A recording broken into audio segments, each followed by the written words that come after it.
মিঠি জোড়া সিরিয়ালে নতুন আপডেট নিয়ে চলে এসেছি। ভিডিওতে লাইক দিয়ে দেখতে থাকুন। মিঠি জোড়া সিরিয়ালে আজকের পর্বে আমরা দেখব অনির্বাণ ঘুম থেকে উঠে নিজের স্যান্ডেলের জায়গায় দেখে বাচ্চাদের স্যান্ডেল। এরপর ওয়াশরুমে যায়, সেখানে গিয়ে দেখে বাচ্চাদের ব্রাশ।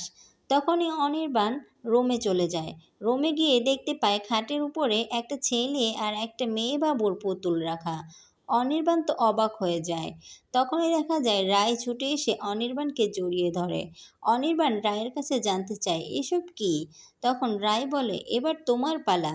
এগুলো হচ্ছে স্বামী প্লাস বাবার। এই কথা শুনে অনির্বাণ খুশিতে রায়কে জড়িয়ে ধরে, বলতে লাগে, যত্নে মুড়িয়ে রাখবো তোমাকে রায়, তোমাকে আর আমাদের সন্তানকে। এই বলে অনির্বাণ রায়কে কোলে তুলে ঘুরতে লাগে।